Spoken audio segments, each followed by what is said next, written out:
जय हिंद दोस्तों। मैं आज आप लोगों को बताने वाला हूं कि भारतीय संविधान की प्रस्तावना क्या है और इसमें कौन कौन सी बातों का वर्णन किया गया है, इसके इतिहास के बारे में और इसमें जितने शब्द प्रयुक्त हुए हैं उनका अर्थ, उनका क्या अभिप्राय है, इसके बारे में मैं अगले वीडियो में बताऊंगा।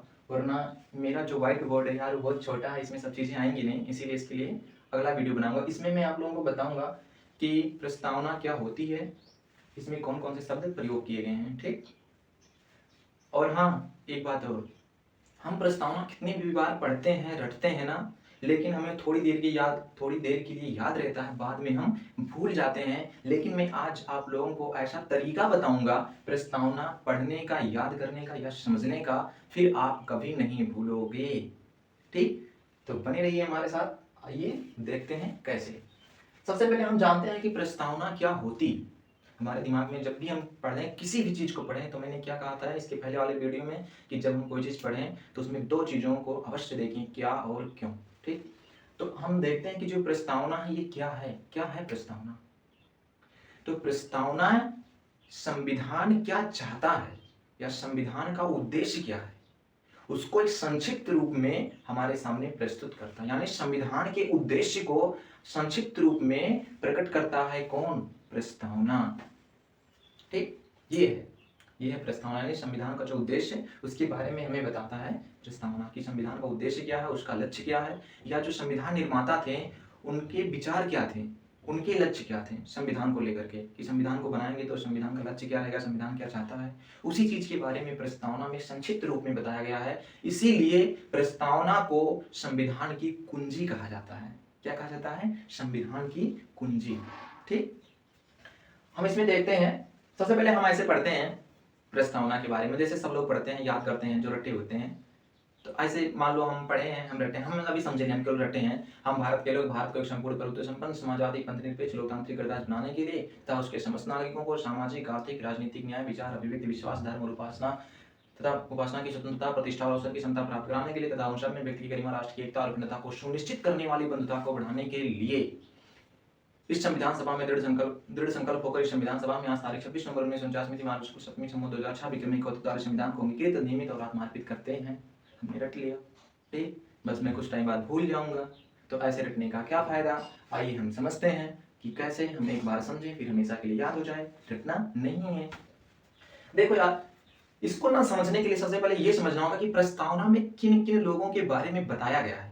सबसे पहला बात, प्रस्तावना में किन किन लोगों के बारे में बताया गया है। इसमें मात्र दो लोगों के बारे में बताया गया है। दो लोगों के बारे में मात्र, हाँ जी, दो लोग, मतलब वो दो इंसान नहीं है, इसमें एक इंसान है, एक दूसरा कोई है। एक इंसान से भी बढ़कर, जानते हो क्या? एक है हमारा राष्ट्र यानी भारत, और एक है यहाँ के नागरिक यानी हम सभी लोग, ये नागरिक।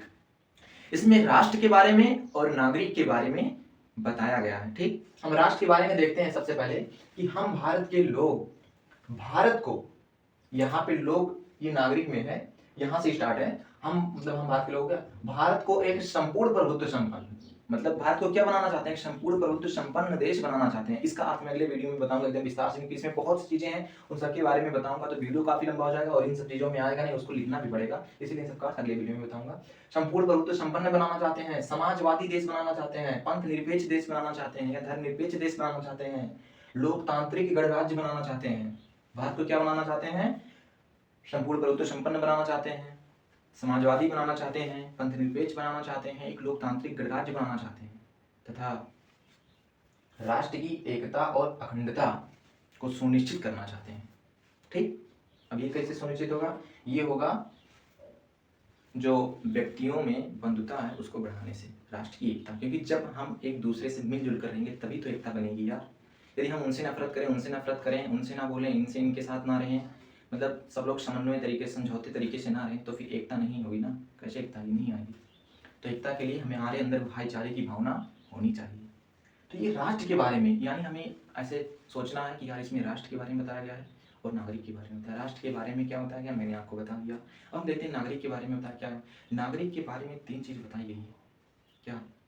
उसमें नागरिक के लिए तीन चीज क्या बताई गई है, एक है न्याय, दूसरी है स्वतंत्रता और तीसरी है समानता। यानी नागरिकों के न्याय के बारे में बताई गई है, नागरिकों की स्वतंत्रता के बारे में बताई गई है और साथ ही साथ नागरिकों की समानता के बारे में बताई गई। ये तीन चीज मुख्य, नागरिकों की क्या, न्याय, स्वतंत्रता और समानता। ठीक, ऐसे समझ के याद करनी है यार। आते हैं देखते हैं न्याय।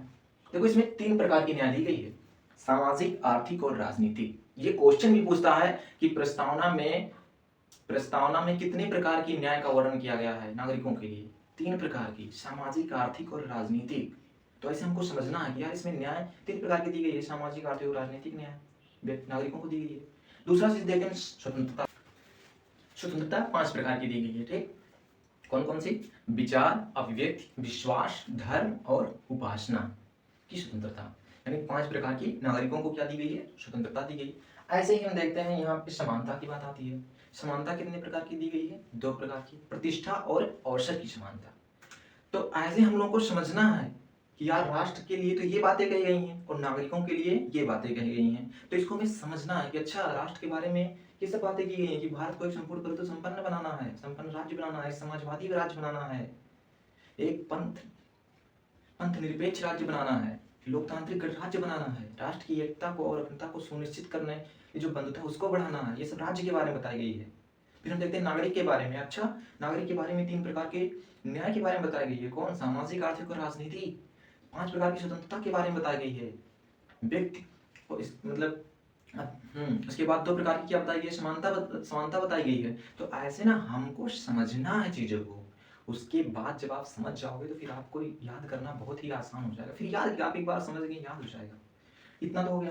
फिर हम देखते हैं, अब आते हैं तिथि पे, और किसके द्वारा हम इन सबको ग्रहण कर रहे हैं या इन सबको दे रहे हैं, यानी हम किसके द्वारा भारत को ये सब बनाना चाहते हैं और किसके द्वारा हम नागरिकों को ये प्रकार की इन सभी प्रकार की स्वतंत्रताएं दे रहे हैं, किसके द्वारा, संविधान के द्वारा। और संविधान जब बना कि कहाँ, मतलब संविधान किसके द्वारा बनाया गया, संविधान सभा में। तो अब हम आते हैं संविधान सभा की कुछ बातों के लिए। तो यहाँ पे लिखा है कि दृढ़ संकल्प होकर अपने इस संविधान सभा में, कहाँ, संविधान सभा में, क्योंकि संविधान का निर्माण ही किसने किया, संविधान सभा ने किया। ठीक, तो दृढ़ संकल्प होकर अपने इस संविधान सभा में, ये उस दिन की बात हो रही है जिस दिन क्या हुआ, संविधान बनकर तैयार हुआ, उस दिन की बात हो रही है। दृढ़ संकल्प होकर अपने संविधान सभा में आज तारीख 26 नवंबर 1949, 26 नवंबर 1949 को क्या हुआ था, हमारा संविधान पूरी तरह से बन गया था।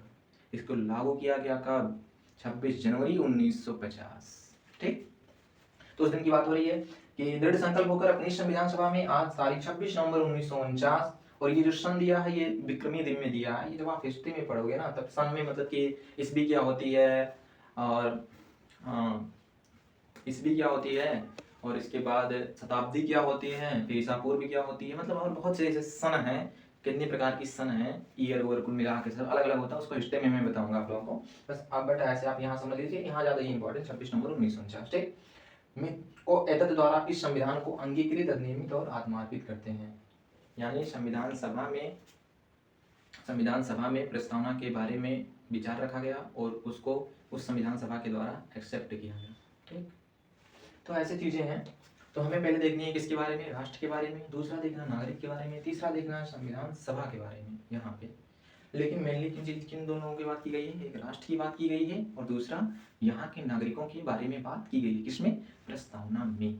ठीक, ऐसे ही हमको समझना है, पहले से समझो, कोई भी चीज पढ़ो यार, मैंने आपको क्या बताया उसको समझना है, रटना नहीं है। आप समझ जाओ उसके बाद आपको खुद याद हो जाएगा, आपको रटने की जरूरत ही नहीं पड़ेगी, सच में बता रहा हूं मैं। ठीक, तो अब इसके बारे में जो इसमें शब्द प्रयुक्त हुआ है, जैसे कि संपूर्ण प्रभुत्व संपन्न क्या, इसका अर्थ क्या, समाजवादी, पंथनिरपेक्ष, ये सब क्या है, इसके बारे में मैं अगले वीडियो में बताऊंगा। उसमें और भी चीजें लिखना पड़ेगा, इसका इतिहास मतलब कैसे कैसे आया, संविधान की प्रस्तावना कैसे बना, उसके पहले उसे क्या नाम, किस नाम से जाना जाता था, या और भी चीजों के बारे में। तो इसके बारे में मैं अगले वीडियो में आप लोगों को बताऊंगा। तब तक के लिए जय हिंद।